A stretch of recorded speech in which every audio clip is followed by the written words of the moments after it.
si on veut revenir à toi, tu as parlé évidemment de la naissance de Perrine et de ce que ça avait eu comme impact psychique, affectif, émotionnel sur ta vie et celle de ton conjoint de l'époque.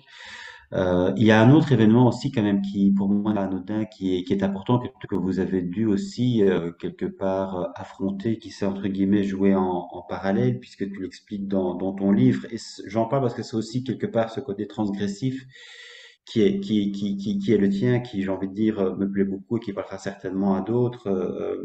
Tu parles d'un autre événement comme ceci. Quelques semaines se sont écoulées avant que je m'aperçoive que j'étais de nouveau enceinte.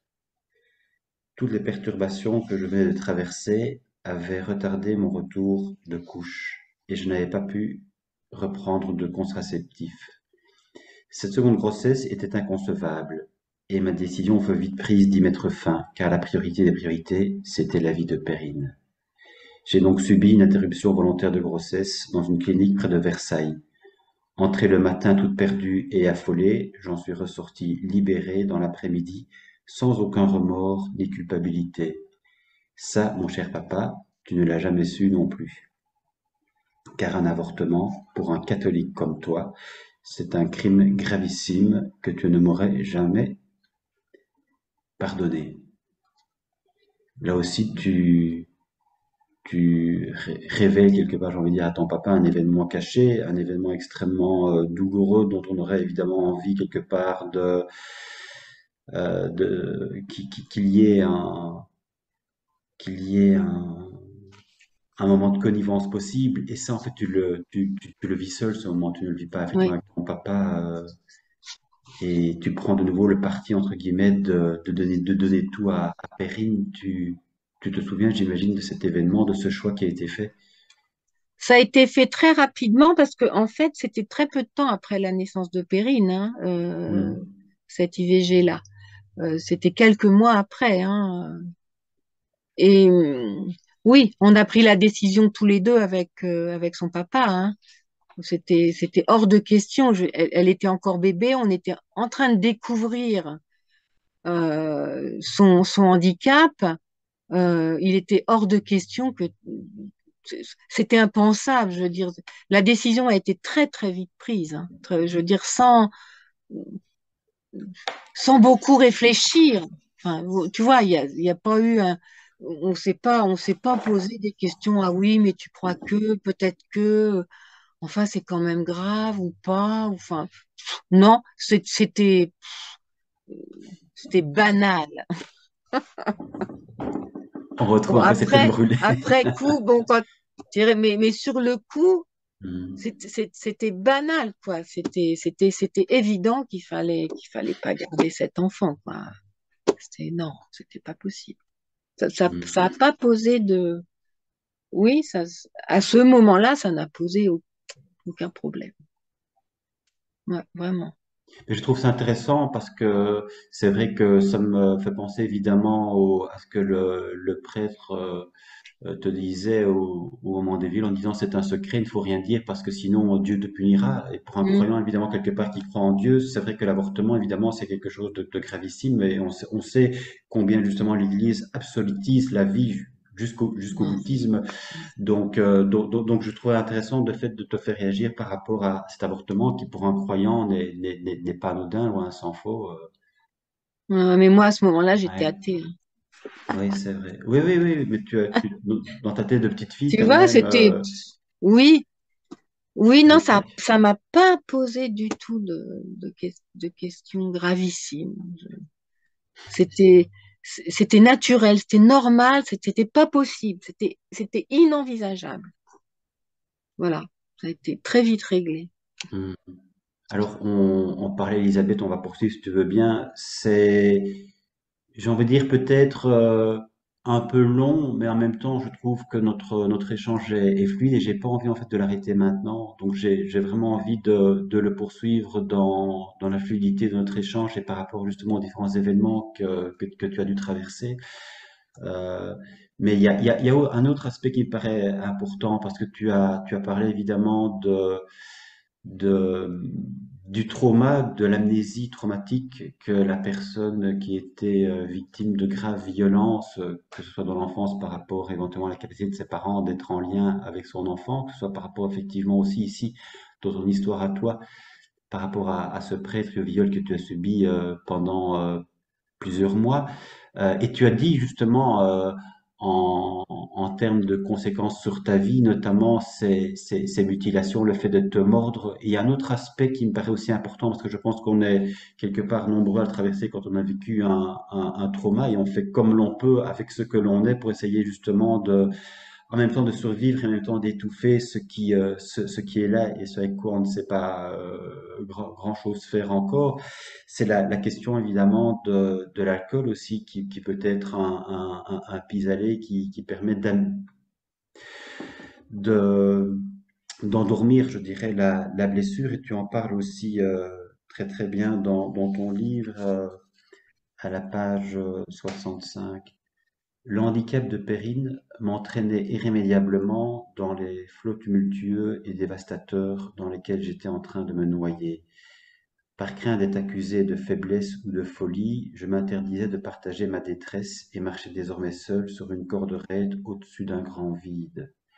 Alors oui, papa, je te l'avoue aujourd'hui, pour supporter la souffrance qui me ravageait et que je ne pouvais mettre en mots, je suis devenu alcoolique.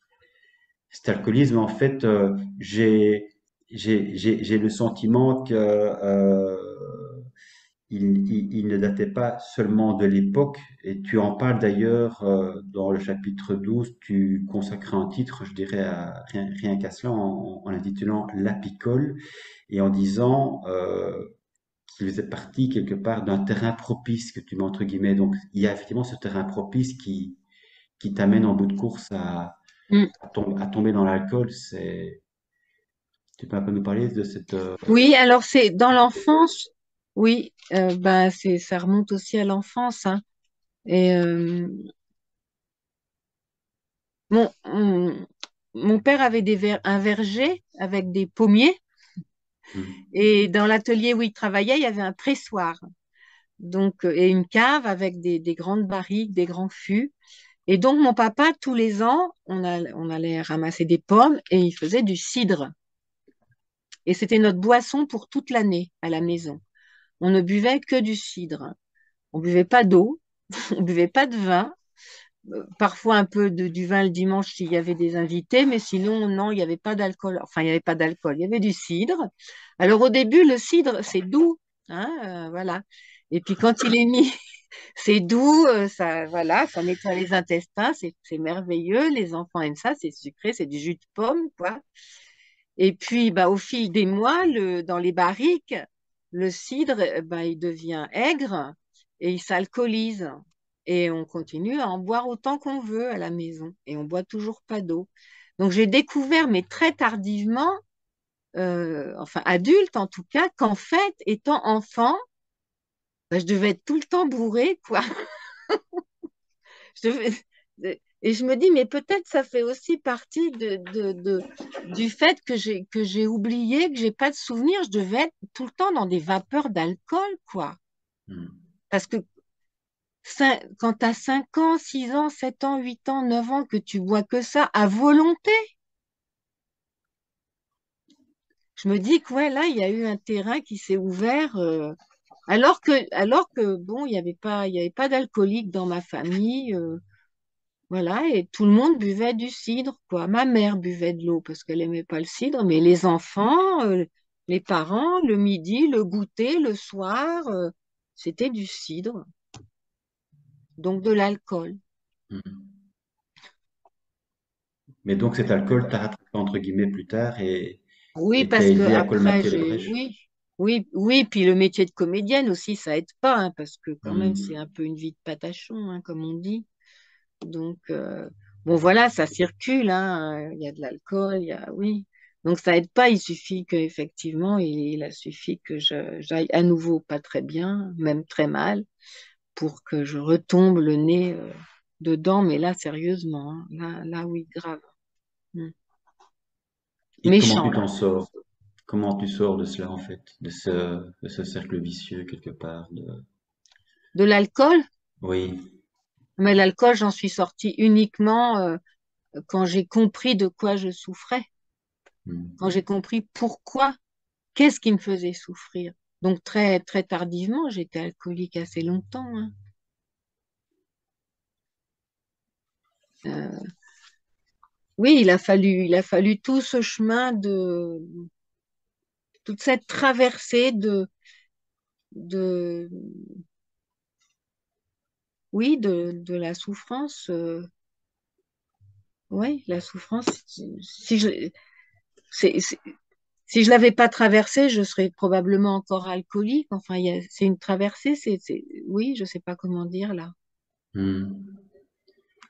Parce que là, on est, on, on est un peu, enfin, dans notre échange là, c'est difficile parce qu'il y a encore plein d'événements qui viennent et l'alcool, tu vois, je veux dire, il va encore durer. Puis moi, je suis Oui, sur mon chemin oui, exigeant.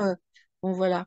oui. Mais tu as tout à fait raison. C'est vrai que il y a une sorte aussi dans ton histoire, il y a un moment important, je trouve, qui est peut-être un petit peu un moment charnière où il y a une sorte de petite mise au point, et tu l'intitulais dans ton livre au chapitre 16, petite parenthèse, et je trouve elle résume bien peut-être ce que tu es en train de vivre et ta révolte sur laquelle tu mets des mots. Donc tu l'intitulais petite parenthèse. Là, je vais faire une petite parenthèse pour toi, papa. Tu ne trouves pas que l'enchaînement de tout ce qui m'arrive est très curieux, que les événements se succèdent bizarrement, sans que j'avance aucun contrôle sur eux, me conduisant toujours là où je n'ai pas prévu d'aller. Est-ce que tu remarques que depuis le début de mon existence, la seule volonté que j'ai, c'est de quitter ce qui cloche, de fuir ce qui ne me convient pas, ce qui me retient prisonnière, sans jamais savoir à l'avance où je vais mettre les pieds. Et notes-tu ce qui m'aiguillonne? C'est la révolte, ma révolte. Rien n'apaise, tout ce que je vis l'aiguise. Elle hurle en moi, se cogne à des murs d'indifférence, me consume chaque jour davantage et me permet de rebondir. Comment vivre sans elle? C'est grâce à elle que je redresse la tête et décourbe le dos, que de nouveaux chemins s'entrouvent lorsque les anciens m'écorchent et me font trop saigner. Ma vie n'est devenue qu'un cri qui me revient sans cesse en écho et qui bat jour et nuit à mes tempes brûlantes. De tous ceux que je croise, personne ne peut s'imaginer dans quelle tempête intérieure je me débats, car aucun mot assez puissant ne peut les décrire. Y a-t-il encore des humains sur cette terre grise, un horizon possible? Où se cache-t-il? Vais-je pouvoir résister longtemps? Là, on sent comme,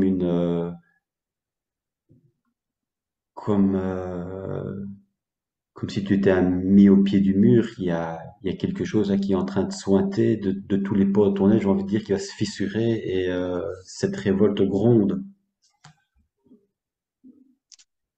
Oui.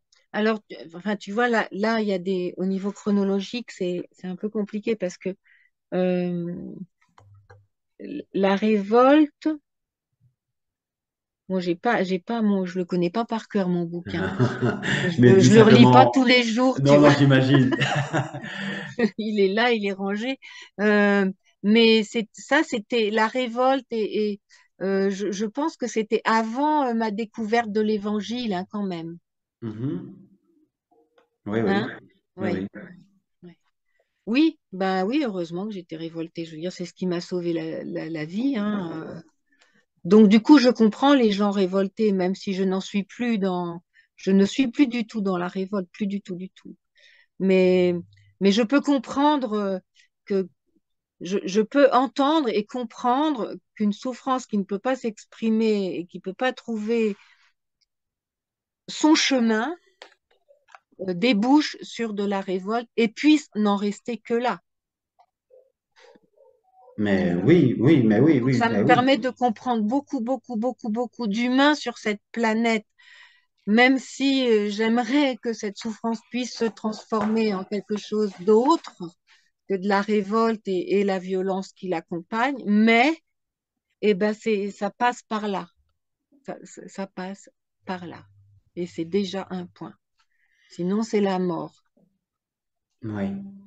Mais oui, mais justement, en fait, Elisabeth, je prends évidemment ces mots importants de la révolte en lien justement avec la mort, parce que de fait, c'est une situation évidemment aussi compliquée à vivre, j'imagine, par rapport à Perrine, qui à un moment donné arrive à ses 14 ans et tu reprends dans ton livre le passage suivant qui est un, un dégagement de toute responsabilité de l'hôpital qui est rédigé comme suit. Je sous-signe Dr G certifie que Madame Blondeau désire que sa fille Perrine rentre à son domicile le vendredi 5 avril 91, après des examens sanguins réalisés le matin même montrant une hyperkaliémie. Nous lui avons fait part des risques cardiaques possibles. Madame Prudac s'est engagée par téléphone à faire pratiquer à jeun un contrôle de dosage sanguin le samedi 6 avril avant 8 heures. En cas de problème, Madame Blondeau dégage l'hôpital de toute responsabilité. Donc là, il y a, j'ai envie de dire, visiblement une situation complexe qui va effectivement se compliquer à mesure de la sortie de l'hôpital. Tu peux Il revenir y à avait cet dans cet événement? hôpital-là de gros problèmes. Perrine m'en avait dit déjà. Voilà, elle se sentait en danger dans ce service-là de l'hôpital parce qu'on ne lui donnait pas assez à boire. C'était une enfant pour aider à ce qu'elle n'ait pas des crampes à cause de ses mouvements involontaires, qui prenait du Valium. Et, le Valium, ça dessèche, ça dessèche. Donc il faut boire.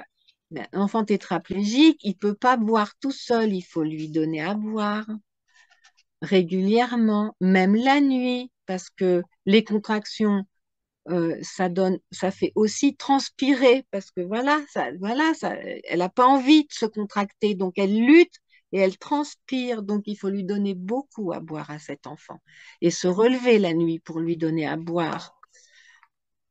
Voilà, et dans ce service de l'hôpital, eh bien, voilà, il y avait des dysfonctionnements comme il y en a souvent hein, dans certains services qui sont là en principe justement pour être attentifs à l'humain dont ils ont la charge.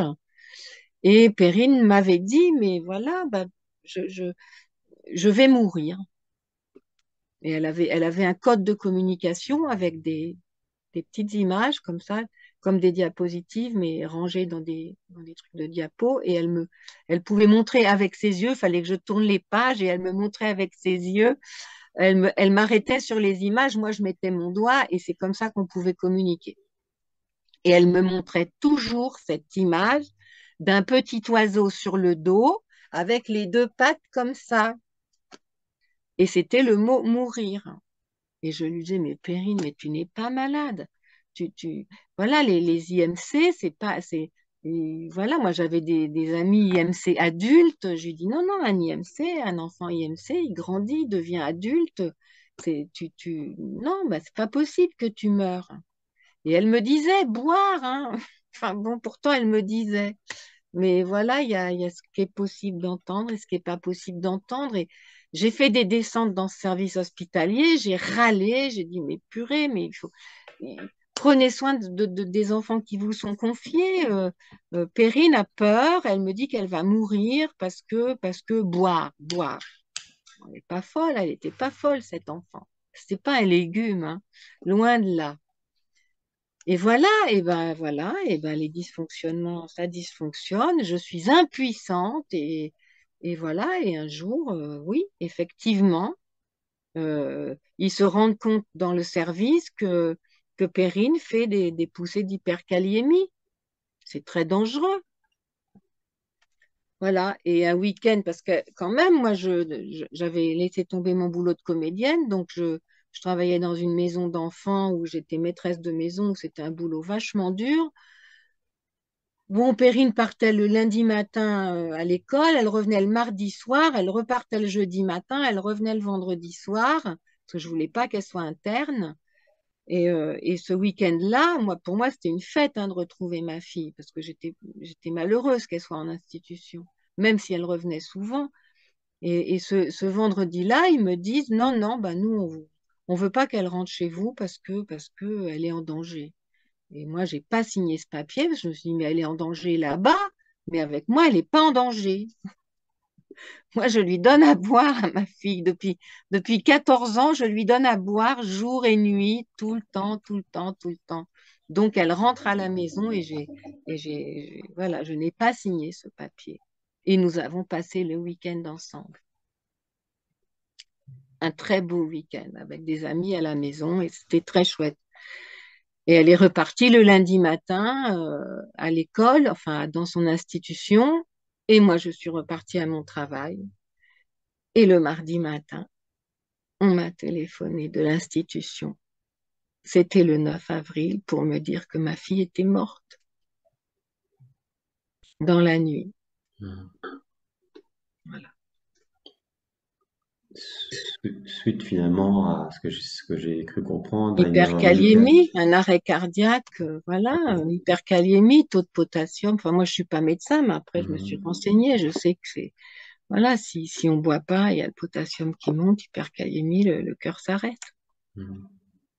Donc voilà, elle est morte de soif, on va dire ça comme ça, hein.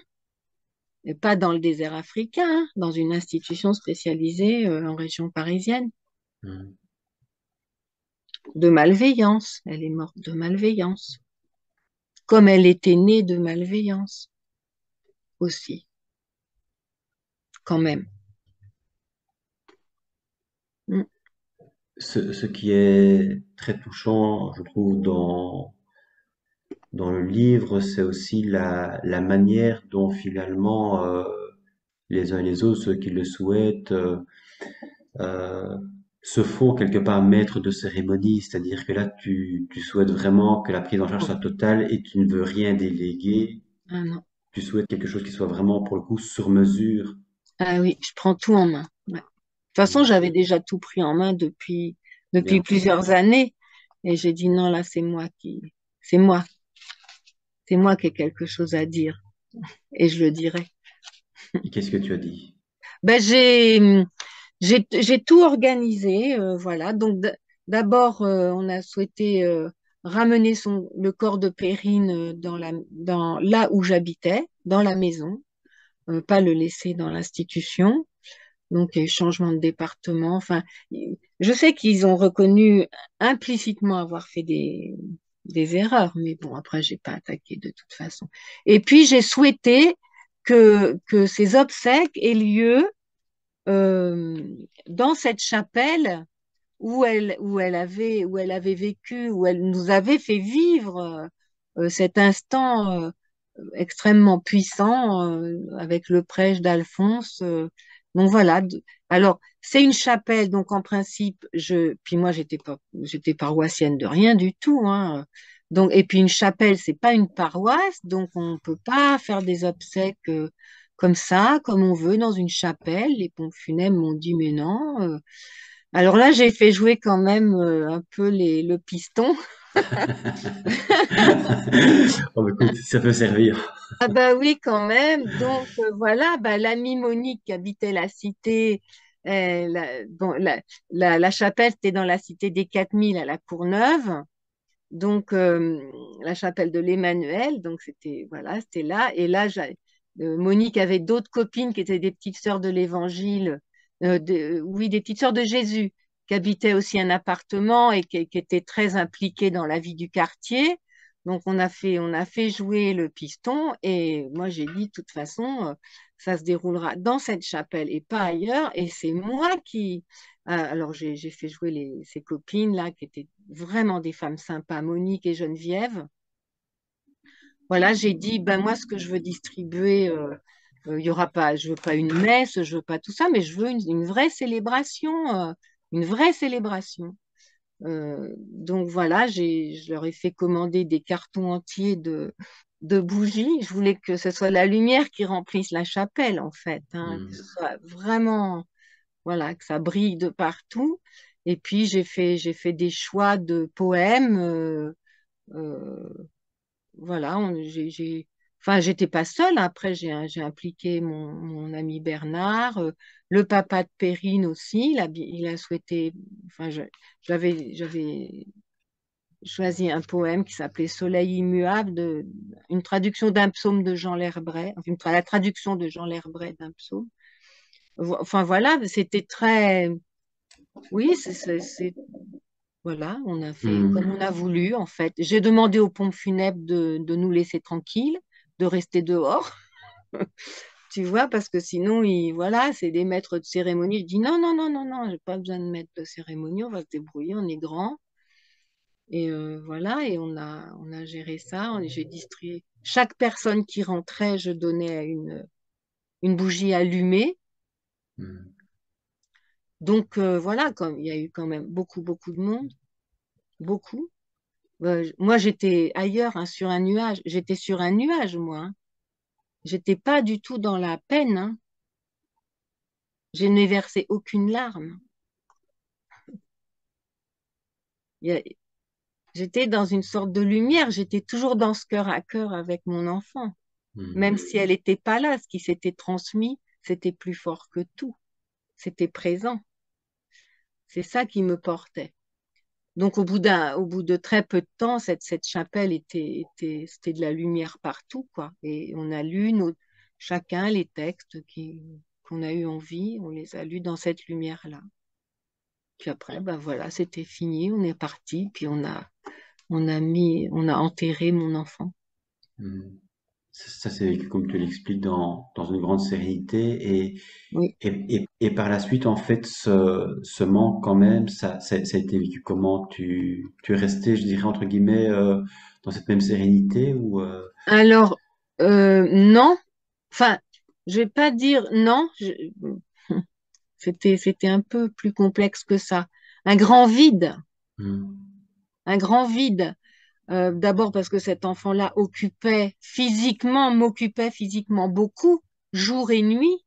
Tu vois, fauteuil roulant, enfin bon, c'est mastoc, tu vois. Et puis 14 ans, pendant 14 ans, c'est pas juste pendant la période de la petite enfance ou d'un bébé que tu prends dans tes bras. Perrine, elle était encore, il fallait l'habiller, la déshabiller, la laver, la mettre dans son fauteuil, la changer, lui donner à boire, lui donner à manger, enfin voilà, la détendre si on sentait. Donc il y a une présence vraiment physique énorme et, euh, et une forte sollicitation pour moi.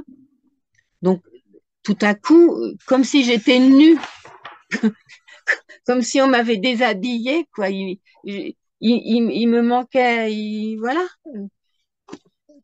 oui. Donc oui, un vide abyssal. Mais quand même toujours cette présence précieuse intérieure qui m'a jamais quittée, hein. Hmm. Donc, euh, je peux pas dire le plus difficile pour moi, heureusement que Bernard, mon compagnon, était là, ça a été de vider ses affaires. Tu vois, bon, l'enterrement, c'est une chose, mais après, revenir à la maison, la chambre et les affaires, les habits, les Hmm. ouais, le lit, enfin tout, quoi, ses affaires à elle. Et heureusement que j'étais accompagnée et que Bernard m'a dit, il faut tout soit donné, soit jeté, tout de suite. C'est-à-dire dans la semaine qui a suivi, tu vois, tout de suite. Alors là, oui, là, je me suis effondrée parce que voilà, je tripotais tout. Il y avait son odeur, enfin, tu vois, il y avait. Hmm. Et voilà, on a pris des grands sacs, on a tout mis dans des sacs, on pleurait tous les deux, mais au moins c'était, voilà, j'étais pas seule. Et après, oui, ça m'a aidé, ça m'a aidé de vider tout de suite, Hmm. de rien garder. Alors si, j'ai gardé quelque chose. Là, je le dis pas, je crois pas dans Ipata, puis je le dis, tant Ah, pis, d'accord. mais ah bah, je vais te dire. Allez. Mais j'ai eu honte longtemps, mais maintenant j'ai plus honte, c'est passé. En fait, Perrine, pour tenir son cou, elle avait, tu sais, des trucs, une espèce de grosse girafe avec une tête et une queue pour, tu vois, pour la Hmm, maintenir comme hmm, ça. C'était rigolo hmm, comme truc, hmm, en mousse. Elle dormait aussi avec. Et quand elle est morte, on m'a rendu cette girafe sur laquelle, en fait, voilà, elle était probablement morte avec cette girafe. Bon. hmm. Donc j'ai ramené cette girafe et ça, je ne l'ai pas jetée parce que sur la girafe, Pascal, il y avait une petite crotte de nez de Périne. Hmm. Et je voulais garder la petite crotte de nez. Mais parfois l'essentiel se cache dans les détails. Et Donc, voilà, et ça, j'osais pas le dire, quand même, c'est un peu lamentable, quoi. Et tu sais ce que j'ai fait, la petite crotte de nez, parce que je pouvais pas la jeter, je l'ai mangée. ah, voilà, elle fait partie Elle de était toi. toute sèche, ben, je l'ai mangée. Ouais. Et j'ai pas gardé la girafe après. Voilà. Mais ça, je sais pas si je l'ai dit à beaucoup de gens, tu vois, cette histoire de girafe et de petite crotte de nez. Ah, mais il y a ce que l'on ne dit pas, et parfois c'est ce que l'on ne dit pas, évidemment, qui est Ah, l'essentiel. c'est puissant, ça. Ouais. Oui, Mm, oui, mm, oui. Ben, en tout cas, merci du coup de l'avoir partagé. mm, Parce que c'était pas dans le livre. mm. Et c'était en Mais 2010, ce livre. je dis pas tout, hein, Non, non, non. Mais c'est en 2010. Là, on y viendra petit à petit par rapport à la suite, parce qu'entre 2010 et 2023, il y a évidemment 13 ans qui se sont écoulés. On a compris en filigrane, Elisabeth, que entre-temps, évidemment, tu t'es séparée de Jaë et tu as fait une autre rencontre qui a jalonné ta vie, qui était magnifique. Tu en as parlé succinctement maintenant. C'est Bernard. Bernard, c'est aussi particulier parce que il était prêtre à l'époque, et il y avait une différence d'âge assez importante aussi entre vous deux, donc tu peux un peu retracer cette rencontre qui a été une rencontre extrêmement importante. Oui. Donc Bernard, je l'ai rencontré dans les années 85, 86, 85, je crois, donc dans une association où j'étais militante et lui aussi par rapport à la bagarre que je menais par rapport au handicap. Hmm. Donc une association qui était dont le siège national était à Lyon, moi j'étais sur la région parisienne et Bernard était sur la région parisienne aussi. Bernard était prêtre ouvrier, il avait 39 ans de plus que moi. Il était plus vieux que mon père. Ouais, Hmm. c'est significatif tout ça. Et voilà, et on était dans une réunion en région parisienne et je ne connaissais pas cet homme. Moi j'étais dans les Yvelines, lui il était dans les Hauts-de-Seine et c'était une réunion enfin région, toute la région parisienne. Donc j'étais à cette réunion à Montreuil où on était une dizaine autour de la table, chacun représentant son département. Et je n'ai eu Dieu que pour cet homme-là. Et je ne sais pas pourquoi. J'ai eu un coup de foudre pour cet homme-là que je ne connaissais pas Ouais. et que je trouvais au-dessus vraiment de tous les autres. Et voilà. Et je suis sortie de la réunion et j'étais avec un copain des Yvelines et je lui ai dit, bah, écoute, Patrick, mais c'est qui ce monsieur? Voilà, moi j'avais le cœur qui faisait boum, boum, boum. Et il me dit, ben, en fait, alors Patrick, c'était un athée aussi du Parti communiste. J'étais encore là-dedans, hein, moi. Euh, bah écoute, tu peux pas plus mal tomber parce que c'est un curé. Je dis je dis, un curé, cet homme-là, non, c'est pas possible. Non, non, là, je te crois pas. On me dit, je te dis que c'est un curé, c'est un curé, hein. Bon. Bon, moi, je voulais pas le croire parce il avait rien de tous ceux que j'avais connus quand j'étais gamine, hein. Ça avait rien à voir, mais rien à voir. Donc voilà, donc du coup, de mon côté, j'ai essayé de me renseigner. J'ai fait ma petite enquête. Puis en fait, d'autres amis plus proches de lui m'ont dit non, non, c'est pas un curé d'abord, c'est un prêtre et c'est un prêtre ouvrier. Bon, je savais même pas ce que c'était qu'un prêtre ouvrier, moi. Donc je me suis dit bah autant.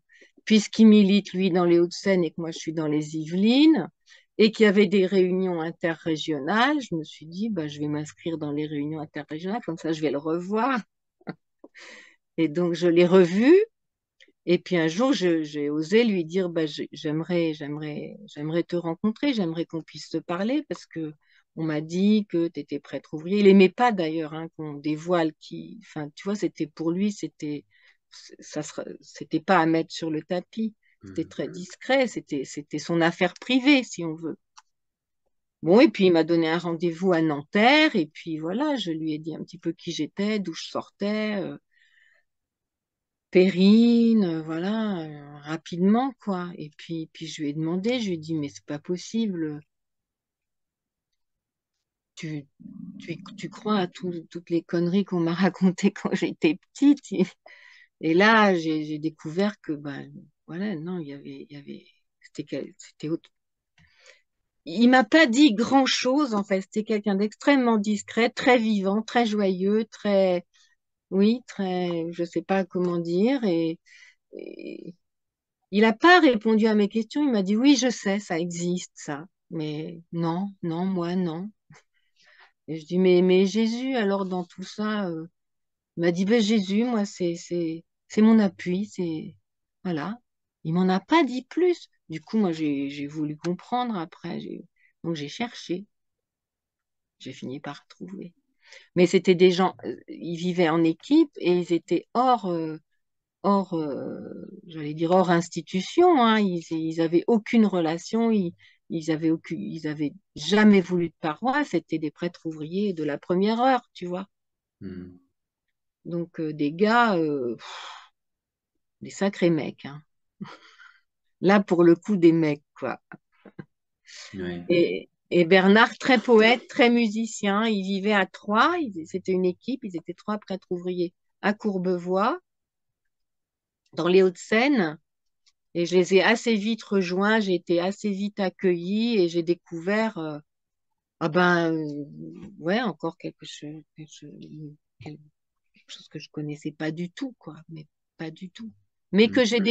ils ne m'ont rien dit, ils ne m'ont forcé à rien, ils m'ont parlé d'eux, de leur histoire, de leur vie, de leur engagement, mais ils m'ont laissé libre on partageait, après on partageait, ils habitaient un vieux pavillon avec un sous-sol où ils avaient créé une petite pièce où on pouvait prier ensemble, où on se retrouvait le dimanche matin, mais jamais, voilà, on célébrait ensemble, on était tous prêtres en fait, tu vois. Et Mhm. Perrine, elle a pu venir là, elle a pu vivre aussi ça. Euh, voilà, elle n'était pas baptisée, mais on s'en foutait. Enfin voilà, Une la vie, ouverture. quoi. La vie avant la vie. La vie avant les Euh, dogmes. ah ben oui, mais rien à voir. Enfin, moi, ça m'a ouvert des pistes, mais je venais juste de découvrir je suis la vie, je rencontre. Tu vois, je me suis dit, mais il n'y a pas de hasard quand même dans l'existence, c'est pas possible. Je suis guidée ou quoi là? Mhm. Pourquoi? Je vais dans une association de gauche, je suis communiste et tout, je rencontre un prêtre. Enfin, c'est pas le, enfin, c'est pas, il y a- pour moi, je me dis, mais c'est pas possible, quoi. Je le fais exprès ou, enfin, il y a un fil Mhm. là dans mon histoire, il y a un fil, hein.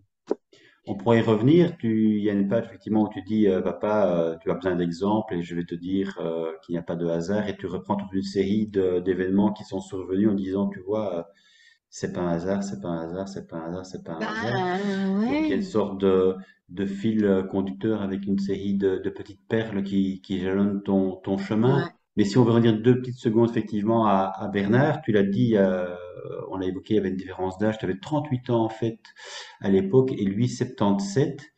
Euh, Ton papa, Ben, quand je l'ai connu, il avait 70 ans. Quand je l'ai ouais, rencontré à cette réunion, il oui, avait 70 ans. mais la Il venait déclaration d'être d'amour, retraité, enfin, il avait été licencié de l'Alstom où il était ouvrier. Et en fait, Oui, je suis tombée amoureuse de lui tout de suite, ça c'est sûr. J'ai milité avec lui, on n'a jamais rien dit, on s'est jamais rien dit. Mais en fait, Mhm. on était amoureux tous les deux sans se le dire. On s'est rien dit pendant 7 ans. Mhm. Et je trouve Donc, ça merveilleux, mais merveilleux, merveilleux. Et au bout de 7 ans, on a pu se le dire uniquement après la mort de Perrine.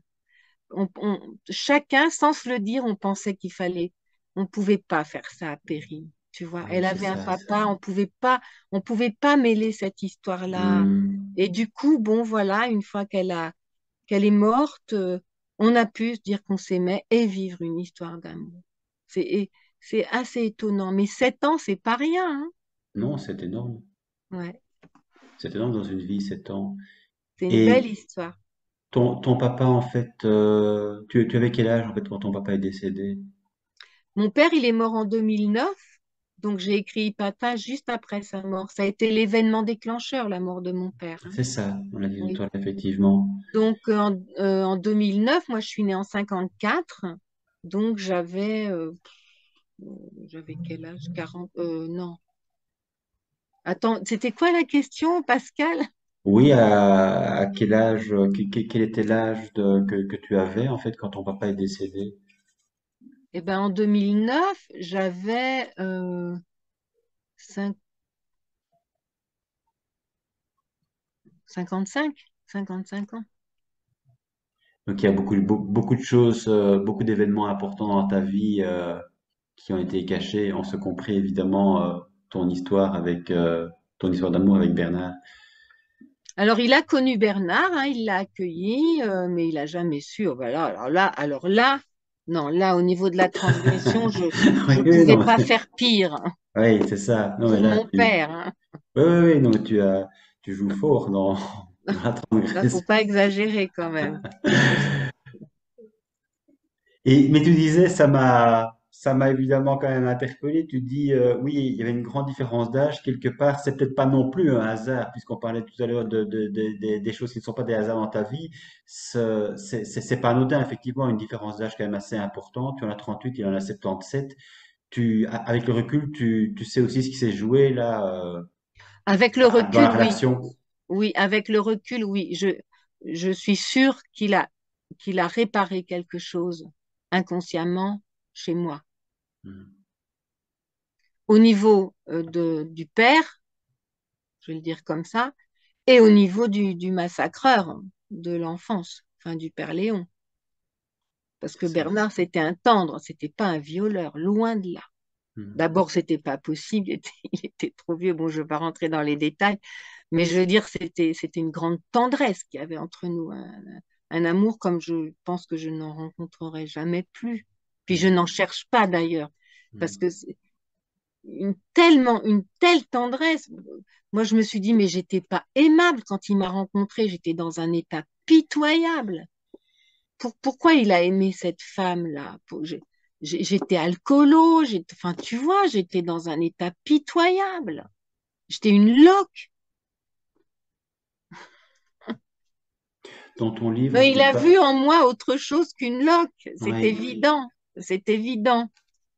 Et sans me le dire. Et c'est ce qui m'a permis aussi de faire tout un chemin Hmm. sans qu'il soit dit, ce chemin-là. Tu vois? Ouais. Il y a eu ce chemin avec Louis, Elisabeth, et puis il y a eu aussi cet accompagnement avec une psychiatre qui, si je ne m'abuse, a préfacé ton livre.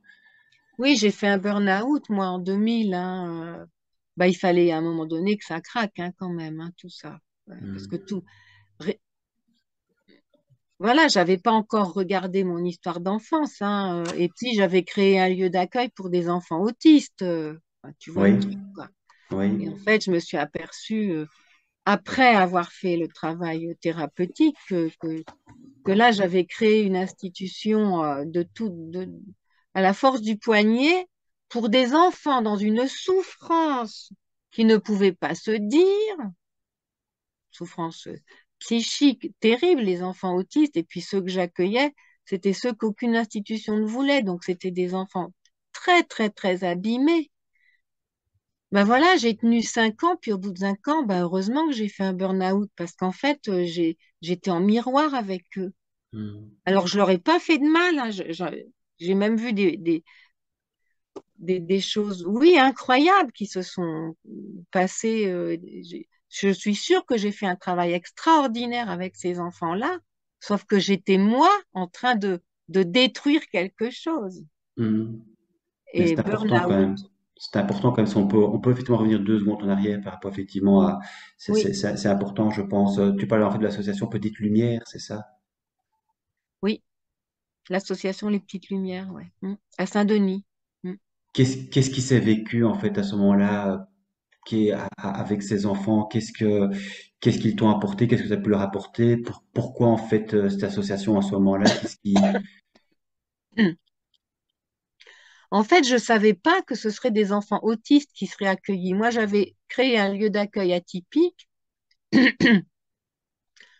qui tenait compte de mon expérience avec Perrine, à savoir qu'il n'y avait aucun lieu d'accueil pour que les parents puissent de temps en temps souffler. Hmm, Les parents d'enfants handicapés qui sont pas qui sont pas accueillis en structure et qui sont à la charge de leurs parents 24 heures sur 24, 7 jours sur 7, 365 jours sur 365, avec la plupart du temps des couples éclatés et une seule maman avec son gamin et qu'elle se débrouille, qui hmm. perd son boulot, etc. Enfin, c'est inhumain, c'est inhumain. Donc, je me suis dit, moi, je veux faire quelque chose pour ces gens-là, au moins une main tendue. Moi, ça y est, j'ai perdu mon boulot. Ma fille, elle est morte. Qu'est-ce que je vais faire de ma vie? La seule chose que je sais faire, c'est ça. Donc, je vais faire ça. Et puis Bernard, enfin, on était deux, tu vois, j'étais pas seule. Bernard, il était là, hein. On l'a fait à deux, ça. Et donc, on a créé ce lieu-là dans les statuts, c'était pour les enfants handicapés accueillis dans aucune autre structure et donc à la charge totale de leurs parents. Oui, Puis on a attendu, alors ça a commencé dans mon appartement, et on a attendu les premiers qui se sont pointés, et ben c'était des autistes. Moi je connaissais pas du tout l'autisme, hein. Pas du tout. Moi je pensais accueillir des enfants handicapés moteurs, ça je connaissais bien. Et ben voilà, non, voilà, j'ai accueilli des enfants autistes, des petits, hein, de 3 à 10 ans, 5 maximum par jour, et on était un pour un, en accueil temporaire, donc une journée par semaine. Ben voilà, j'étais très à l'aise avec eux. Je ne faisais rien, j'étais là, et il se passait des choses incroyables par le simple fait d'être là et bah, il y de a ne peut-être. pas vouloir quelque chose. Hmm. Il y a peut-être pas de hasard non plus par rapport Tu évidemment vois? à Perrine Voilà, et les et autistes, là, quoi. et ben voilà, j'ai tenu 5 ans, j'ai formé quelques éducateurs qui sont venus faire des stages et qui n'ont rien compris de comment ça fonctionnait, parce que j'avais rien à dire, rien à conceptualiser. J'étais là, voilà. Et puis ben, heureusement que j'ai fait un burn-out parce que je me suis retrouvée dans le cabinet d'un psychiatre Oui. et puis avec le sentiment d'avoir rien à dire, avec tout ce qu'on vient d'évoquer quand même. Hmm, Et, Et puis j'ai lâché, une des premières choses que j'ai lâchées, pourquoi? Elle m'a dit, mais dites ce qui vous passe par la tête. oui. Mais bah non, j'ai pas envie de dire ce qui me passe, qu'est-ce qui me passe par là. Et là, voilà, une des premières choses que j'ai lâchées, c'est, je crois que j'ai été violée quand j'étais petite. Voilà. Et voilà, j'avais lâché le morceau. Et ça, c'était en 2000, quoi. C'est ça. Donc j'avais pas encore, j'avais 46 ans.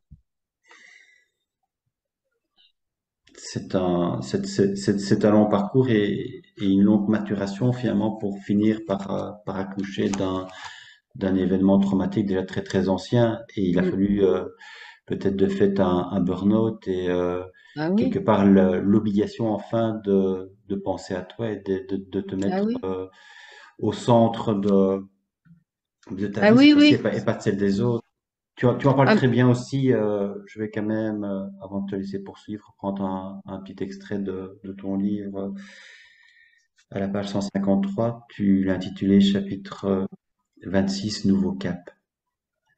Pour aborder ce nouveau cap, je dois revenir un peu en arrière. Papa, ce printemps 2001 précisément, et à l'instant où je me suis retrouvée assise de trois quarts dans le cabinet d'une psychiatre silencieuse, 2 fois par semaine. Cet accompagnement était capital car seul, dans l'état d'effondrement où j'étais, dans quelle nouvelle aventure me serais-je à nouveau fourvoyé? Mal à l'aise face à cet inconnu et totalement ignorant de ce que pouvait être une thérapie, je ne savais que dire. J'ai donc banalement commencé par lui décrire mes symptômes.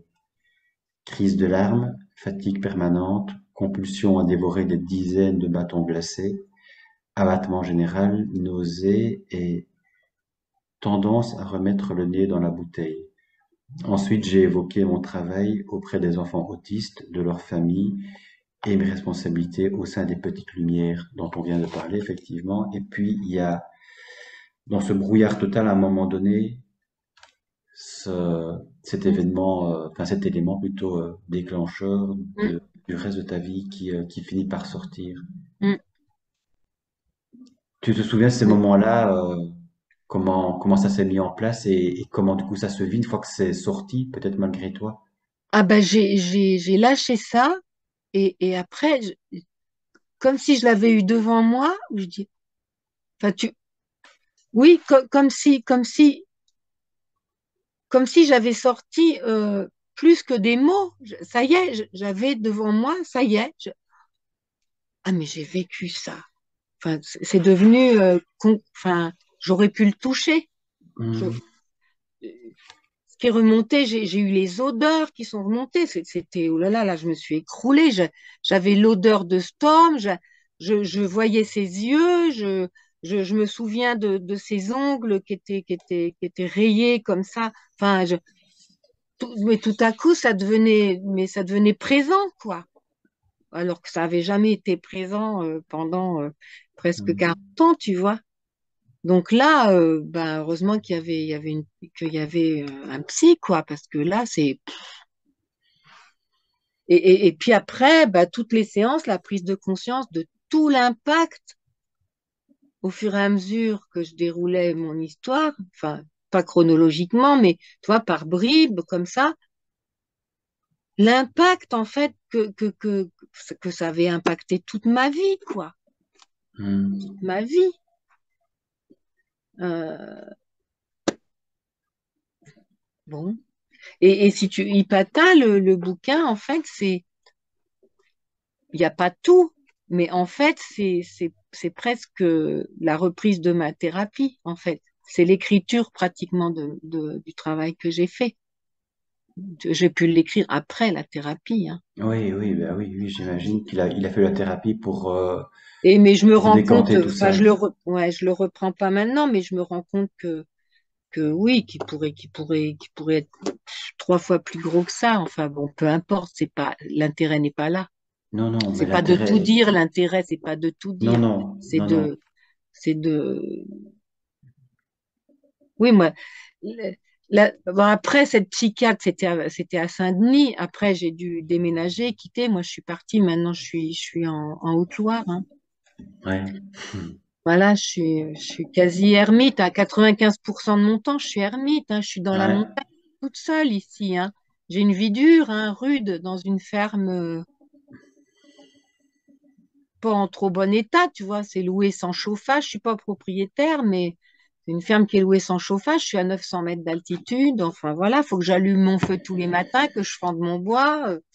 Voilà, j'ai choisi, hein, ça me plaît. oui, oui, oui, oui. Il y a la forêt tout autour. Bon, voilà, je ferme jamais ma porte, quand même quand je m'en vais, ni la nuit, c'est grand ouvert. Enfin bon, voilà, j'ai une vie un peu particulière. Mais je sais plus pourquoi je disais ça. Oui, quand j'ai quitté Saint-Denis, la première psychiatre, je l'ai vue, je pense, à peu près pendant 6 mois à Saint-Denis. Puis vite, il a fallu que je quitte la région parisienne. D'abord parce que j'avais plus les moyens de vivre, de payer un loyer, tout ça. Il fallait que je foute le camp. Et puis avec Bernard, on a décidé de quitter la région parisienne et puis voilà, et on est venu se planter ici. Au début, il était là. Après, il a été hospitalisé. Enfin bon, Ouais, voilà. ouais. Mais besoin aussi et là, j'ai retrouvé, j'avais un courrier de cette psychiatre de Saint-Denis pour que vite j'en retrouve une ici, parce qu'il fallait surtout pas que je reste sans voir personne, parce que tout à coup, tout remontait et ça me mettait dans un état, j'avais besoin vraiment d'un suivi sérieux, hein. Hmm. Oui, C'est, forcément, bah oui, oui, oui, forcément. oui. Ça t'ennuie, Elisabeth, si justement je lis ce point de bascule, ce moment justement où tu prends conscience de ce trauma, parce que tu l'exprimes très bien dans ton Vas-y, oui, oui. livre. Donc c'est lors d'une consultation. À la consultation suivante, j'étais mûr, prêt à lâcher ce qui me passerait par la tête plutôt que de rester constipé, les yeux dans le vague. Je me revois encore assise, seule dans la salle d'attente, rose bonbon, malaxant du vide dans ma tête. J'ai rien à dire, j'ai rien à dire. La porte qui s'ouvre, le malaise qui m'assaille. Asseyez-vous. Silence. Comment allez-vous? Bah, le vide, papa, le vide comme d'habitude, je me mets à transpirer, à pleurer, et tout à coup, je lâche. Euh, je crois que j'ai été violée quand j'étais petite. Ah, c'est-à-dire, et me voilà partie, de manière tout à fait inattendue, la gorge serrée par la honte et la culpabilité, à raconter dans le détail tout ce que j'avais vécu chez ton ami, le père Léon. 3 quarts d'heure à vider mon sac, 3 quarts d'heure à sangloter et à chialer comme une madeleine. Jamais, jamais depuis 35 ans, ce souvenir n'était remonté à ma mémoire. Personne n'en avait jamais rien su, à part maman, pas même Jaë, avec qui j'avais partagé 17 années de ma vie, et encore moins Bernard. Tu t'imagines? Ça fait un lourd silence, oui. Ouais. Et donc, des dizaines d'années pour faire en sorte que ça puisse finalement émerger. Et j'imagine que du coup, c'est aussi une libération incroyable qui s'ensuit. Bien sûr. Oui, bien sûr. Bah, d'abord un effondrement. Alors là, j'avais déjà vécu des effondrements, mais alors là, je crois que je sais pas si j'allais m'en relever. J'étais pas sûre de pouvoir m'en relever. Je veux dire, la psy, je voyais un psychiatre et une psy. Le psychiatre me faisait des ordonnances, tu vois, donc j'étais sous médicaments, hein, je me souviens dans quel état physique et cérébral j'étais, hein. Je passais des journées les yeux dans le vide à revoir, à revoir tout ça, à voir les odeurs, à revoir cette scène dans la salle de bain avec ma mère qui me dit, oh, faut surtout pas que papa sache ça. Enfin, tu vois, il y a tout. Oui, tous les détails de cette pièce dans laquelle j'allais prendre ces cours de latin, les détails, je peux dire ce qu'il y avait sur son bureau, le cendrier, comment il était, la couleur, tout. Alors que mais vraiment, voilà, c'était là. Et moi, j'étais là aussi. Et j'ai passé oui, des mois à remonter dans ma ferme ici et à rester assise, prostrée, les yeux, euh, voilà. Et la thérapeute que je voyais au début, elle voulait me voir 3 fois par semaine. Et c'était loin, il fallait que je descende de la montagne, que j'aille à la ville. Voilà, mais je l'ai fait, heureusement, j'ai été bien accompagnée, hein. C'était Mhm. nécessaire, c'était nécessaire. Je m'en serais pas Mhm. sortie sinon, c'était pas possible. Je m'en serais pas sortie. Et Et tu... heureusement, c'est une bénédiction ce burn-out, c'est une bénédiction. Et je me dis, mais voilà, mais si, si maintenant je vois comme ça, en mettant un fil, les événements importants de mon histoire, je me dis, mais il y a un fil, mais c'est pas possible, quoi. c'est pas n'importe quoi, même si ça paraît comme ça incroyable ou voire décousu, c'est pas décousu du tout. En tout cas, à l'intérieur de moi, ça n'est pas du tout décousu. Ça n'est pas du Hmm. tout décousu. Je disais, il y a une page effectivement qui reprend précisément l'ensemble de ces événements qui, pris de manière isolée, pourraient sembler anodins, décousus, et puis après, effectivement, tu les reprends et tu en montres J'avance la avec, cohérence j'avance. interne. Tu avances avec un événement, quelque part en entraîne un autre, ou un pas en entraîne un autre. Il y a une sorte Mm. de cohérence interne qui se fait petit à petit et tu exprimes aussi très bien quelque part parce que tu dis j'y serais jamais arrivé sans la thérapie et sans doute aussi toutes les remises en question qui ont été nécessitées bien avant, mais tu reprends un petit peu de manière très condensée et très précise comme un coup près ce que tu vivrais avant et c'est d'autant plus un coup près que tu dis effectivement ceci. Coupé de moi-même, séparé, amputé, j'ignorais que j'avais construit toute mon existence sur cette mutilation-là, à savoir les agressions subies, Mm, mm, mm, que tu as mm. fait subir le père Léon. Donc c'est vrai que ça, c'est important à comprendre aussi pour les personnes qui n'ont pas vécu ça, de comprendre l'impact que ça peut avoir. C'est pas juste anodin, c'est pas un événement qu'on peut dépasser facilement, dont la prise de conscience est aisée, mais c'est Mm. non seulement la prise de conscience est longue, mais pour en prendre conscience, après, il faut encore, entre guillemets, pour le digérer, quoi. Oui, et puis parce qu'il y a eu aussi la prise de conscience que j'ai souffert, je me suis fait souffrir. Tu vois, tu te mords, ça fait mal, hein, même si je dis j'ai pas mal, voilà, ou quand tu coupes avec les ciseaux, voilà, ça fait mal. Et j'ai fait du mal. Et ça, c'est dur à regarder aussi. J'ai fait du Hmm. mal à ceux qui m'aimaient le plus. Et ça, c'est très dur à regarder.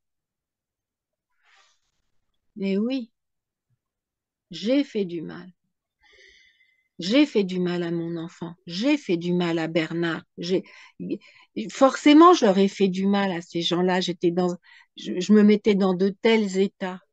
Je, je, voilà, c'est, oui. Et je peux même pas, je regrette parce que je me sens pas fautive. Je me, c'est, j'ai pas les mots pour dire ce sentiment qui m'habite par rapport à ça. Mais voilà, quand même, quelque part, au plus profond de moi, j'espère qu'ils m'ont pardonné.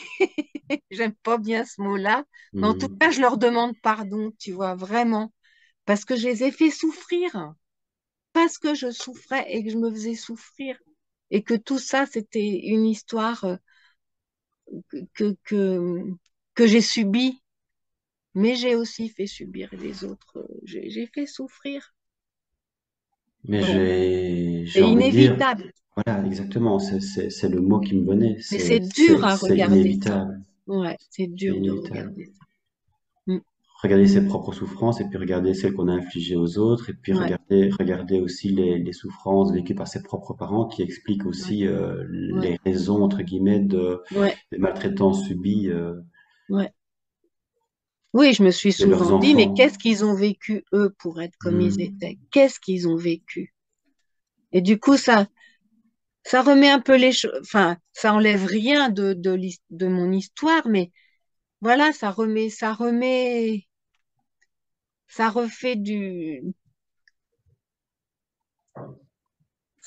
ça sort de la souffrance quand même, tu vois. Ça, la souffrance n'est plus enquistée. Enfin, voilà, je, je ne souffre plus aujourd'hui. Hmm. C'est une bonne nouvelle, ça, Je suis même, j'ai beaucoup de joie à l'intérieur de moi. J'aime la vie et je trouve que j'ai une belle vie. hmm. Vraiment, vraiment.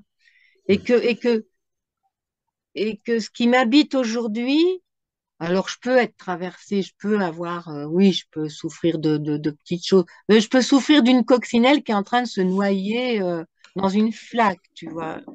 Et ben Mhm. voilà, parce que cette coccinelle, pour moi, elle représente beaucoup de choses. Ou un lézard qui est en train de se tortiller dans ma réserve d'eau parce que je récupère l'eau pour arroser le jardin.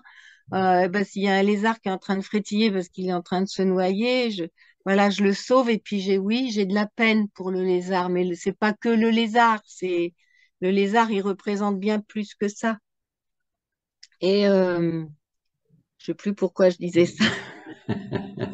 Parce que tout Oui, je ne est... souffre plus. Et en Voilà. fait, oui, je suis vraiment habitée par quelque chose je suis très je suis quelqu'un de joyeux. On me le dit souvent, mais personne peut s'imaginer quand on me rencontre aujourd'hui Mhm. que je viens de tout ça, Mhm. tu vois.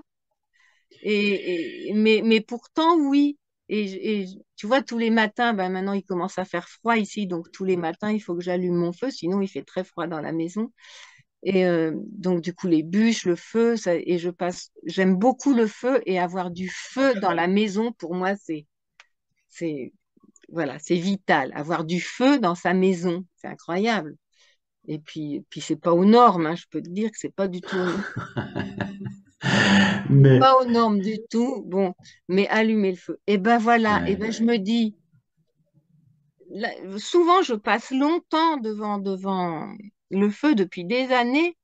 Et c'est ça, c'est ça, c'est mon histoire, c'est ce morceau de bois là que j'ai été fendre là. Je lui ai fait mal à la forêt. Enfin, c'est pas moi qui ai abattu l'arbre, mais après je le tronçonne quand même et je le refends mon bois.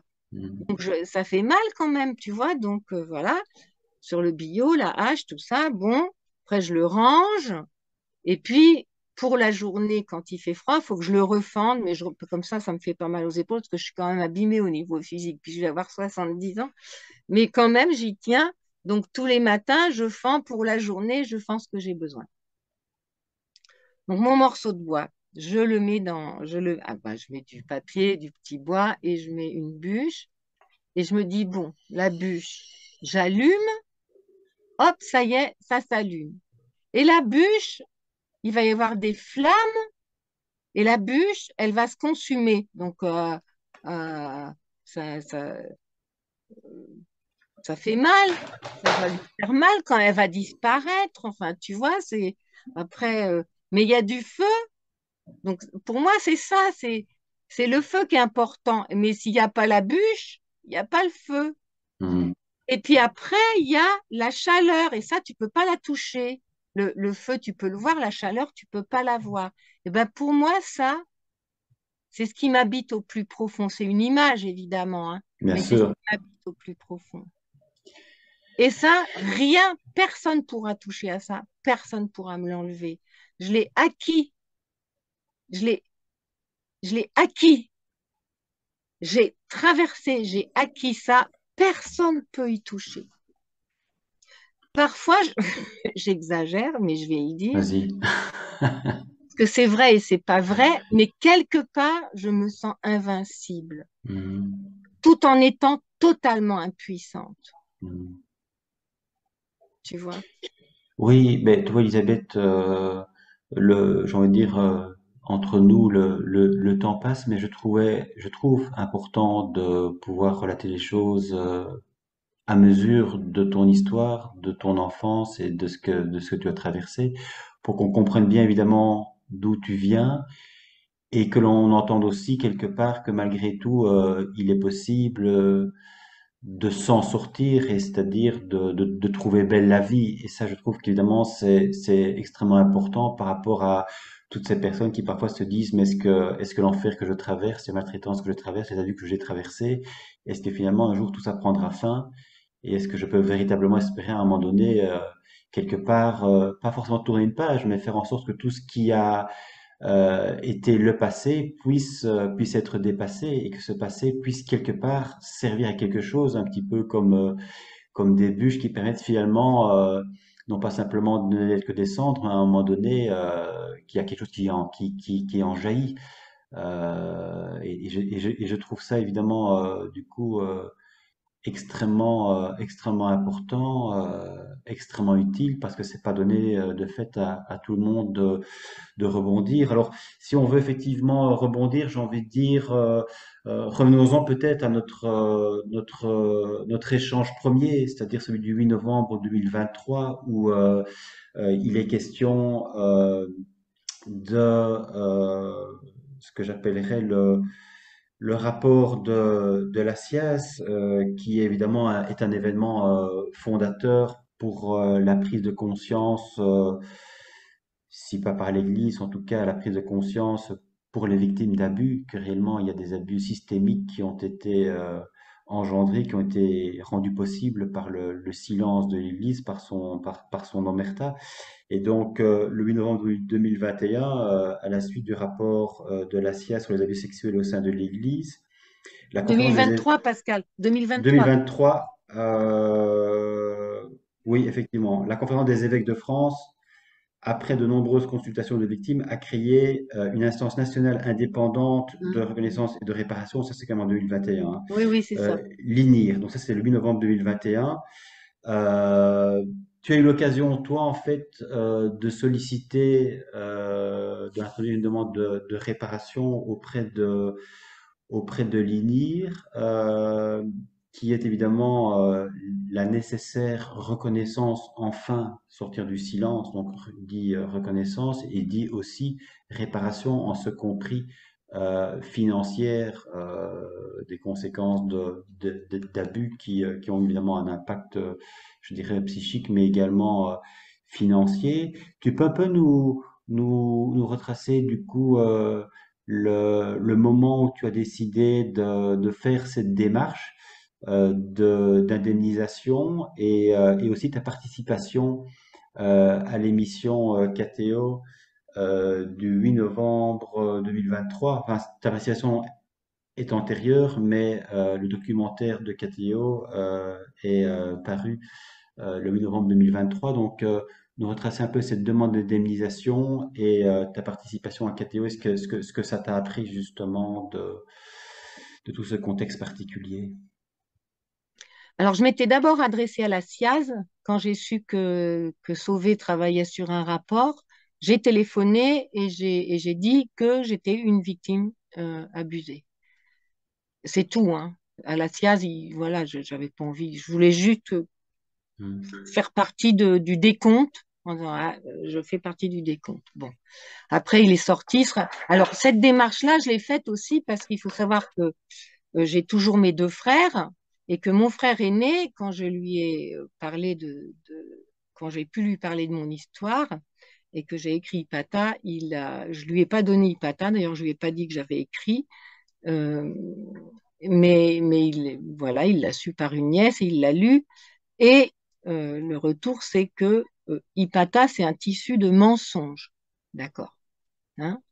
Donc j'ai plus aucune relation avec ma famille, aucune depuis 15 ans. Je suis toute seule. Donc, j'ai décidé d'aller jusqu'au bout. Donc, la SIAZ, je me suis signalée comme victime. Et après le rapport Sauvé, effectivement, l'INIR a été créé suite à cette histoire de conférence d'évêques. Et, et l'évêque du diocèse actuel de Sens-Auxerre, je m'étais fait connaître aussi. Je lui avais écrit un courrier pour lui dire que j'existais et que ça s'était passé dans son diocèse, mais il y a 40 ans, 50 ans. Et c'est lui qui m'a donné les coordonnées de l'INIR quand l'INIR a été créé. Donc j'ai écrit à l'INIR un mail en disant voilà, je m'appelle voilà, Elisabeth Boulan-Duparc, je suis comptabilisée dans le rapport Sauvé, mais maintenant je sais que l'INIR existe, donc voilà, je ne sais pas comment ça fonctionne, j'en sais rien, mais voilà, j'existe et je suis à votre disposition. Et donc voilà, il y a une référente, une psychologue qui m'a téléphoné pour que je lui raconte mon histoire, enfin pas toute mon histoire, mais les abus que j'ai subis. Bon, ça a été assez facile pour moi de lui raconter parce que j'ai déjà, c'était il n'y a pas longtemps, hein, c'était l'année dernière et j'ai déjà une distance par rapport à ça. J'ai fait un travail, j'ai traversé. Donc, elle a pas été une accompagnante pour moi, une Hmm. psychologue accompagnante, alors que la plupart des victimes qui s'adressent à l'INIR, la plupart, hein, pas toutes, mais en tout cas, celles qui sont sur le documentaire, n'avaient jamais vu de psy avant. Donc, c'est un peu différent au niveau de l'accompagnement. Donc, cette référente a constitué un dossier avec ce que je lui ai donné comme information. Je lui ai aussi joint la lettre au Père Léon qui est dans IPATA, parce que je trouve qu'elle est suffisamment parlante pour être jointe à un dossier. Et puis elle a transféré ce dossier au collège. Il y a un collège, hein, moi je savais pas comment ça fonctionnait l'INIR. Il y a un collège qui se rassemble avec la référente qui va défendre le dossier. Et là, ils vont faire une enquête. Comme je veux dire, je situe le lieu, je donne le vrai nom de la personne, parce qu'en fait, il s'appelle pas Léon, hein. Voilà, dans Ipata, j'ai truqué les noms, à part Perrine, les gens que j'aime, je leur ai mis les vrais prénoms, mais les autres, non. Donc voilà, il y a eu une enquête de fait donc au niveau du diocèse de Sens-Auxerre, hein.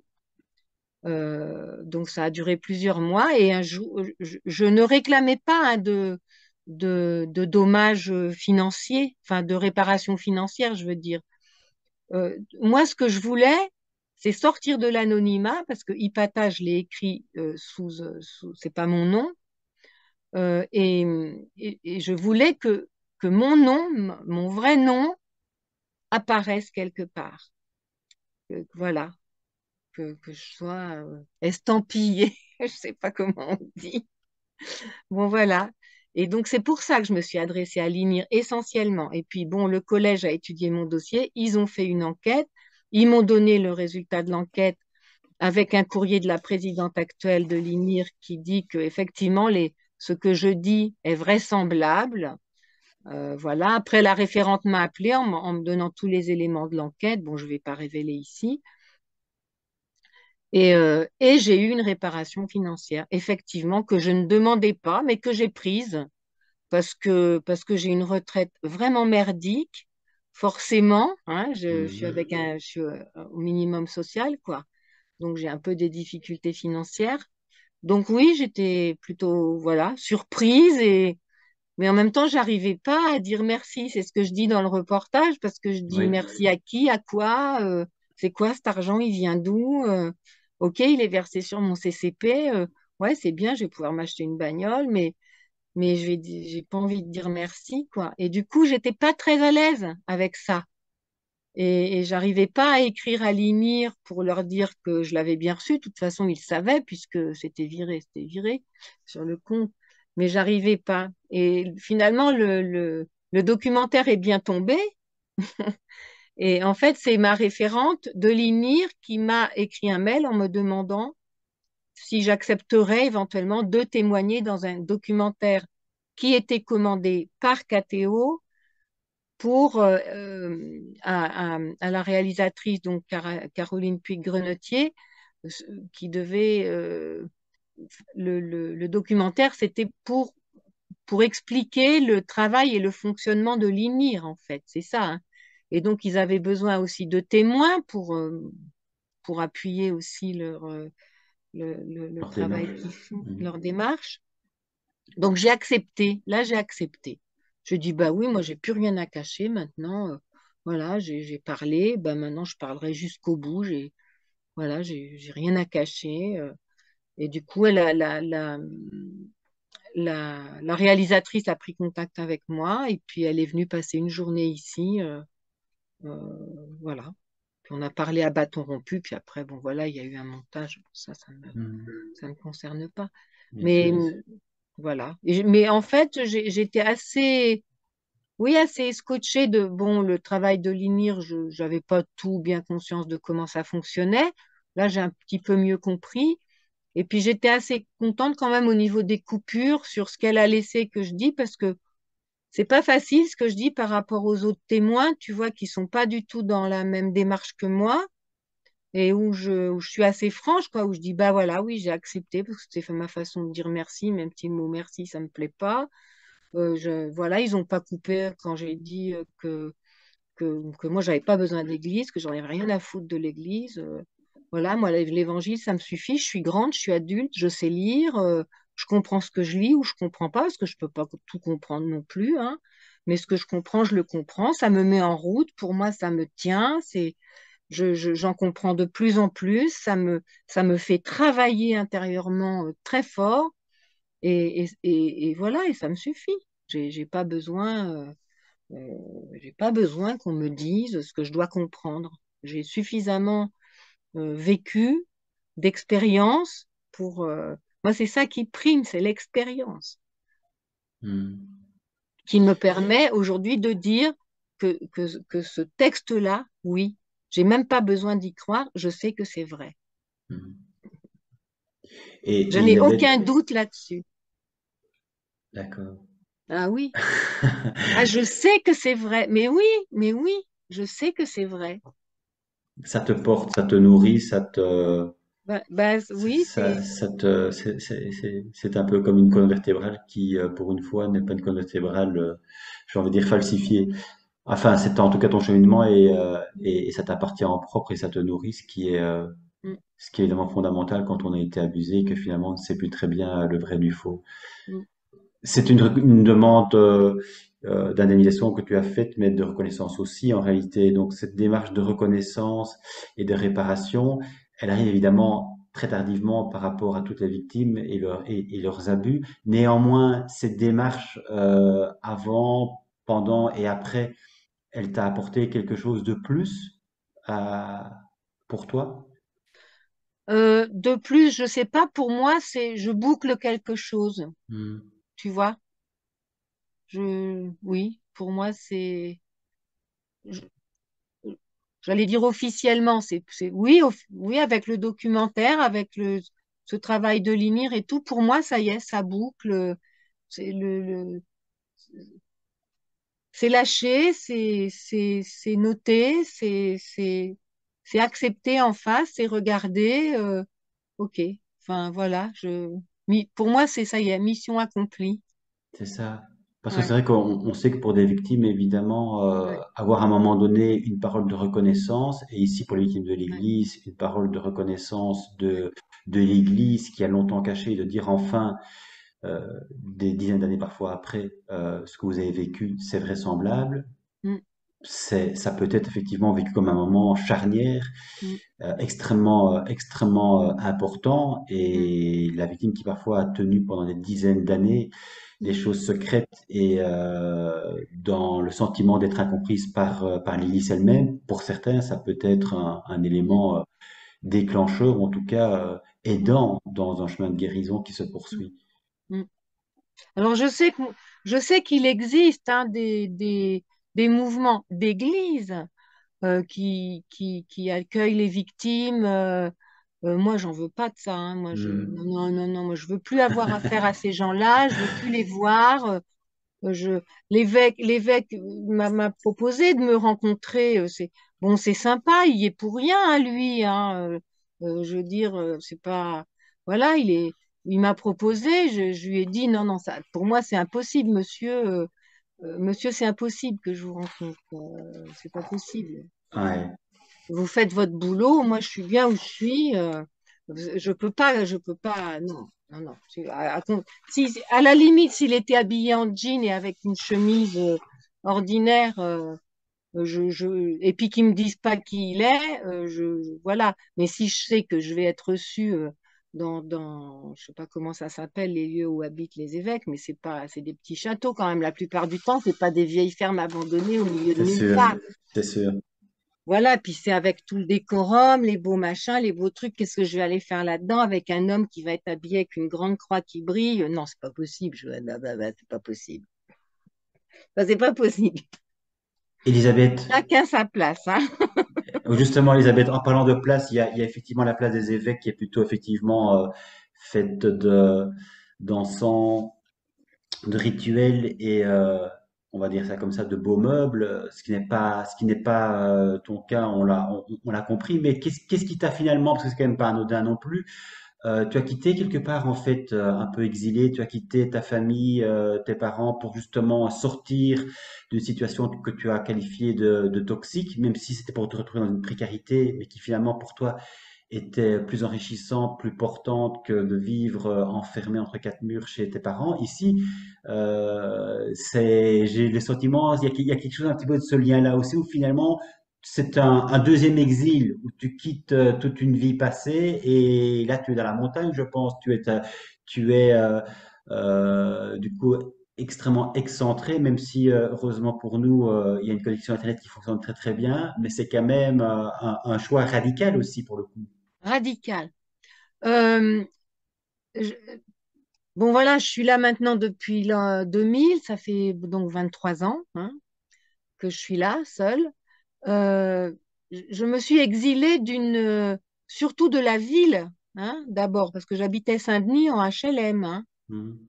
Saint-Denis, HLM, je ne sais pas s'il y a beaucoup de gens. Voilà, j'en ai pas rencontré beaucoup. Si, quand j'étais en HLM, je rencontrais les gens qui vivaient en HLM, mais voilà, c'était la zone. Hein, et j'avais le sentiment d'habiter, ce qui se révèle d'ailleurs maintenant, d'habiter sur une bombe. Et moi, habiter sur une bombe, ça me convient pas trop parce que déjà, il y avait assez de bombes à l'intérieur de moi comme ça qui étaient prêtes à sauter, tu vois. Donc, je me suis d'abord exilée de ça, voilà, Mhm. parce que j'avais besoin de me retrouver les pieds par terre et pas au 15e étage, les pieds ancrés, voilà. Ben oui, parce qu'à force de vivre dans des appartements, hein, on sait plus trop, on sait plus, tu vois, c'est pas si ça. Moi, je me rends compte hein, maintenant. Et voilà, j'avais besoin de la terre, d'une vie rude, mais rude, oui, bah oui, rude parce que j'aime ce qui est rude. Mhm. J'aime me coltiner à la vie. Et puis, besoin de me retrouver, quoi. Je me suis pas exilée de mon histoire, hein. Mon histoire, je peux pas. Je veux dire, elle est là, elle m'habite. Elle ne me fait plus souffrir, mais elle m'habite et je suis partie. Il y a plein de gens à l'intérieur de moi, il y a du monde. Je ne souffre pas de solitude, pas du tout, pas du tout. Oui, ça c'est important ce que tu dis. Je suis habitée, je suis pas toute seule, Oui, oui, tu vois? ce n'est plus de l'ordre de la fuite comme lorsque tu as fui tes parents. Non. Ah non, Euh, non, non, non. Ah non, non, non, non, non. hmm, Et je regrette pas. De toute façon, si j'étais pas faite pour ça, je j'aurais pas tenu 23 ans. Même 15 jours, tu peux pas tenir. Quelqu'un qui est pas fait pour vivre dans ces conditions-là, il faut pas qu'il le fasse. C'est pas pour tout le monde. Hein. hmm. Et ça me permet de continuer à regarder aussi mon histoire. Je comprends encore des choses. Hein. Ça sera jamais fini. Je veux dire, je vois encore des. Et puis l'évangile, ça me révèle encore des choses. Enfin, tu vois, voilà, je suis en dialogue tout le temps. Enfin, pas tout le temps, mais oui, je suis pas coupée. J'ai rien Et coupé. ouais, tu parles, je n'ai rien coupé, mais on va s'acheminer évidemment vers la fin, mais il y a quand même pour moi quelque chose qui est aussi important quelque part en termes de coupure justement. Euh, par rapport en fait à ce prêtre qui t'a violé, par rapport à cette mère qui t'a demandé de garder le silence, tu as pu à un moment donné d'une façon ou d'une autre, autant que faire se peut, en reparler avec ces deux personnes en particulier, ou bien c'est resté impossible. De reparler de ces deux personnes. Je comprends pas ce que tu viens de me dire Mais là. reparler en fait de ces événements traumatiques avec ces deux personnes clés, chacun à leur façon, ce prêtre qui te fait subir des viols, et puis cette mère qui quelque part t'impose aussi un silence, qui ne veut pas savoir, qui ne veut pas voir. Tu as eu l'occasion de renouer un contact quel qu'il soit avec ce prêtre et avec ta mère à un moment ou Ah à un non, autre? ah non, non, non, non, non, Non, non, jamais. non, non, non, non. Bah, ma Mhm. maman est morte en 2010, Mhm. un an après mon père. D'accord. Euh, et, et ce prêtre-là, il est mort, je sais pas, moi j'avais 18 ans, hein, 18 ou Mhm. 19 ans. Enfin, voilà, mes parents étaient restés en lien avec lui, mais pas moi. Je veux dire, moi, ça y est, tu vois, non, non. D'accord. Et puis, bon, la fin de ma mère, ça a été un peu particulier. J'ai un, je vais pas rendu la monnaie de sa pièce, je vais pas le dire comme ça parce que c'est pas vrai, mais elle a, elle était dans une maison de retraite et elle a toujours eu une relation particulière avec moi. J'allais la voir. Bon, moi, j'étais loin, donc j'y allais une fois par mois. J'allais passer 2, 3 jours enfin, j'habitais dans le secteur et puis j'allais la voir toute la journée pendant 2, 3 jours. Mais au bout d'un moment, j'ai lâché parce qu'à chaque fois que j'y allais, elle me dit, elle me disait, tu peux pas J'arrivais, elle me disait pas bonjour. Déjà, alors que je venais me taper 400 kilomètres. Et voilà, elle me tendait son dentier. Tu vois, me dire, tu peux pas nettoyer mon dentier? Maman, bah, écoute, je suis pas venue pour nettoyer ton dentier, hein. Moi, je suis venue pour te voir, s'il te plaît. C'était tout le temps comme ça. Donc, au bout d'un moment, j'ai dit, écoute, moi, je vais plus. C'est bon, moi, je vais pas là-bas pour nettoyer son dentier ou pour lui Mhm. acheter des bonbons ou je sais pas quoi. Ça, puis elle disait jamais merci. C'était fais-moi ci, fais-moi ça. Bon, je connais pas son histoire. C'est une femme qui a souffert, hein. C'est une petite fille qui a souffert aussi, hein. Mais je connais pas son histoire. Mais du coup, j'ai laissé tomber. J'ai dit, Mhm. moi, je fais plus 400 kilomètres aller, 400 kilomètres retour pour me voir. C'est sûr. C'était maltraitant, quoi. Il y avait aucune relation, il y avait rien. Je dis, bah, j'y vais plus. Puis elle est un jour, elle est morte. Mhm. Voilà. Oui, c'est ça, mais Tu il y vois, a voilà. malheureusement parfois, malgré les efforts que l'on peut faire et la bonne volonté que l'on peut avoir, le lien reste impossible. Ben oui, j'aurais bien voulu, j'y allais pour ça. Et puis, pof, c'était un non. J'ai dit non, moi, c'est bon, hein. Non, Hmm. non, ça me va pas, quoi. Voilà. Alors, Elisabeth, on a été long. C'était émotionnellement pas forcément évident, mais tu as le sentiment, avant de terminer notre échange, d'avoir tout dit, ou tu souhaites encore éventuellement dire quelque chose qui te paraît vraiment important avant de terminer?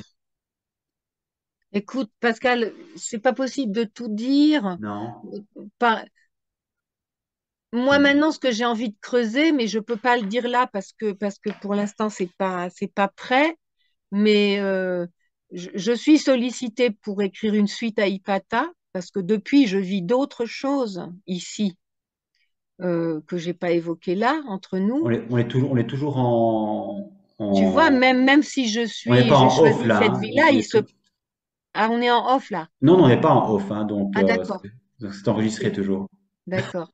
Ben, non, mais j'en dirai pas grand-chose, mais ce D'accord. que je vis ici depuis la fin de Ipata, j'ai vécu des choses incroyables encore ici. Hmm. Et puis, le chemin que je fais intérieurement et le chemin spirituel qui est très ancré dans la terre, dans la vie, tu vois, c'est pas un chemin spirituel, c'est pas de l'ésotérisme, hein. Hmm. Donc, du coup, je suis sollicitée par 2 ou 3 personnes, pas plus, mais des gens qui me connaissent bien et qui aimeraient que j'écrive à nouveau la suite, une suite à Ipata où c'est plus. Ah oui, voilà. Et puis, bah, en fait, j'y arrive pas pour l'instant parce qu'il n'y a pas d'événement déclencheur, Hmm. mais peut-être que ça viendra. Mais voilà, aujourd'hui, j'en suis là et j'ai encore beaucoup de choses à dire. Mais alors là où les mots vont être beaucoup plus compliqués à trouver. Hmm. Mais Voilà. Il y a des événements, ça c'est facile. Un événement, c'est facile avec des mots, mais hmm. tout ce travail intérieur et que j'aimerais pouvoir dire, parce que c'est ça qu'on me demande de dire, mais là, par contre, les mots, c'est pas, là, je suis pas très douée. Je, voilà, j'en suis là maintenant, Oui, en fait, aujourd'hui. et en même temps, Elisabeth, tu es très douée parce que tu me disais en off, c'est pas forcément évident pour moi de parler, mais je trouve que tu as des facilités quand même de parole. Une fois que la question est posée, le fil, j'ai envie de dire, se détend et c'est extrêmement fluide. Et ton ouvrage lui-même, les mots pour le coup, même si c'était dur, ont été trouvés. Mais c'est vrai que j'espère moi aussi qu'il y aura quelque part une suite, puisque ce qui m'avait évidemment interpellé, c'est que ton ouvrage est sorti déjà en 2010. Et puis que finalement, tu as eu cette occasion, je dirais, assez incroyable et très intéressante de participer à un documentaire via KTO, que je souhaite, enfin que je j'espère effectivement qu'il sera regardé, ce documentaire, parce que ça donne le Mm. accès au travail qui a été fait par cette institution et le respect dû aux victimes et la bienveillance aussi avec laquelle elles ont été reçues. Donc je trouve que c'est extrêmement, extrêmement riche. Et donc j'en terminerai en fait par la fin de ton livre, puisque on l'aura compris, ce livre, quelque part en filigrane, il y avait ton papa et je trouvais et la fin de ton livre et la fin de notre entretien pouvaient coïncider de cette façon-ci avec tes mots à toi. Voilà, cher papa, je n'ai plus grand-chose à ajouter et vais en rester là de ce long courrier. Je te remercie du fond du cœur de m'avoir donné la vie. Ne t'inquiète pas, je la poursuis, pas à pas, dans le seul but de l'agrandir intérieurement, en m'y abandonnant tout simplement.